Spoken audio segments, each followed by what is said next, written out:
sanay na ako sa'yo eh. Ang sanay sa akin, pa. Salamat ha, pero pag magkaray ulit ako, paalalahanan mo naman ako. Okay.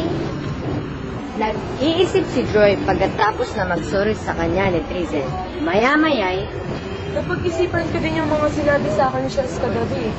At napagtanto ko rin na marami pala akong dapat na baguhin pagkakamali ko. Ano yun, Joyce?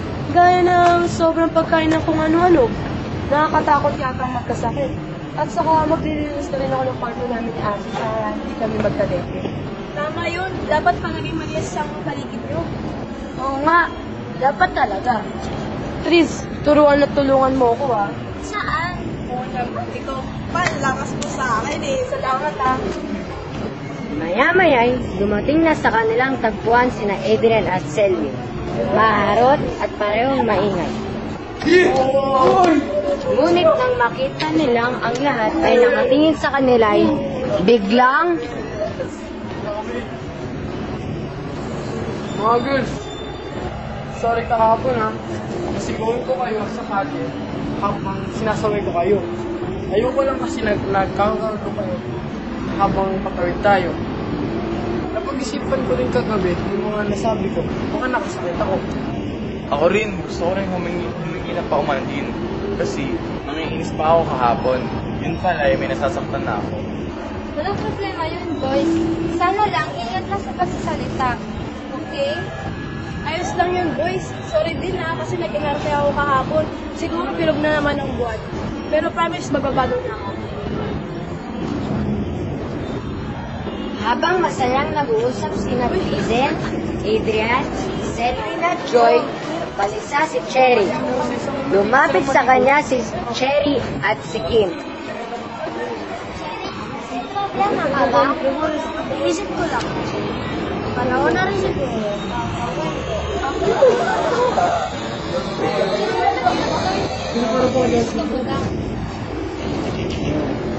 Wala ngayon.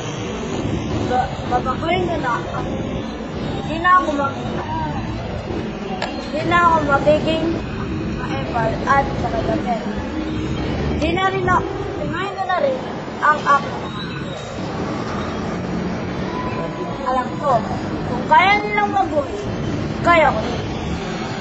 Napansin din pala ni Charles ang pag-uusap ni na Krisha, Cherry at Kim at sinabi niyang Tama na nga yung drama nyo.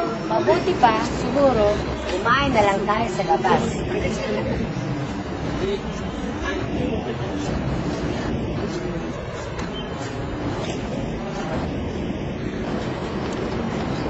Uy, okay ako dyan.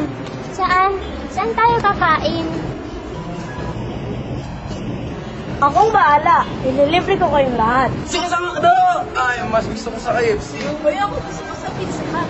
Di ba yan? Magkanya-kanya na nga lang tayo. Habang naglalakad, ganun kita sa kanila kung saan kakain. Pagkatapos, pinadaanan silang magtinda ng breakfast.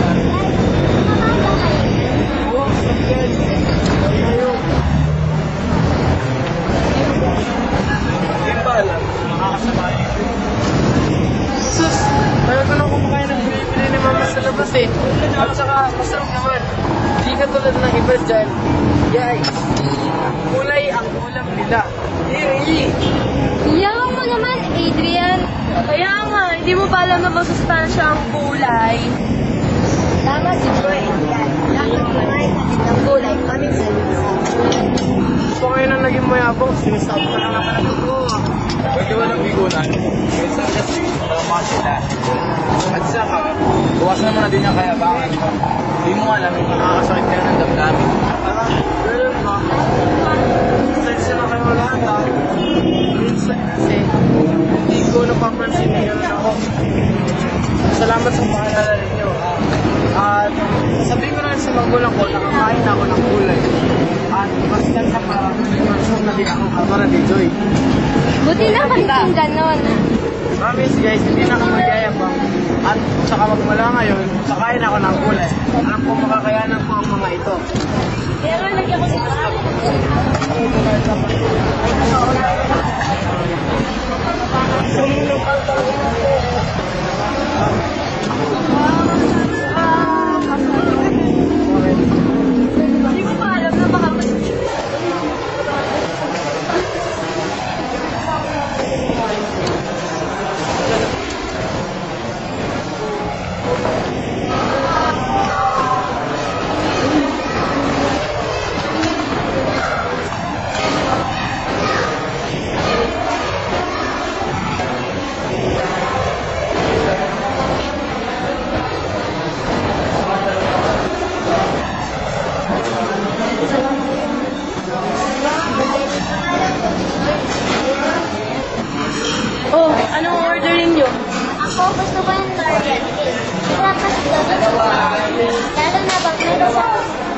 Uy, akala ko ba kailangan na oo nga naman. Di ba masama yan sa kalusugan? Hindi na nga, ibang ko na nga ng order mo. Para masisisi lang lahat. Ayan, edi kung ganun, okay na ang lahat. Sabagay, tama kayo. Wala rin naman sa aking kalusugan.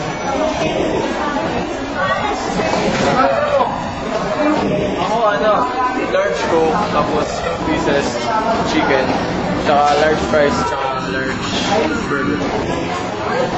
Wala, ang dami naman. Hindi ka naman yun. Yan. Oo nga, Selvin, sobra na yan. Hindi mo ba alam na ang sobra sa pagkain ay masama rin sa kalusugan?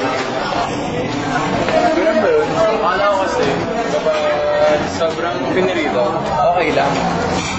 Kaya mo mula ngayon, babawasan ko yung pagkain ng masyadong pinirito.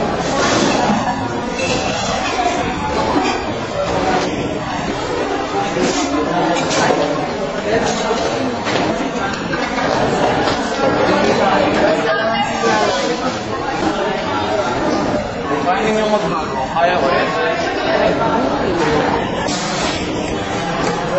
Matapos ng lahat, sa pagkuha ng kanya-kanyang order, revive ko sila na makakakat. Alam mo, naisip ko lang, hindi pa naman sa pictures. Lalo naman ako nung wala na akong inisip. Hindi, kain. No, okay na. Yung pala may obligasyon din ako sa bahay tsaka sa sarili ko. Oo nga, dapat. Pero tayo na ako sa bahay. Gusto mo, para rin sa ating kalusugan. Kaya dapat, pagmula ngayon, magsilbing aral sa atin ang mga teachers. Tama kayong lahat yan!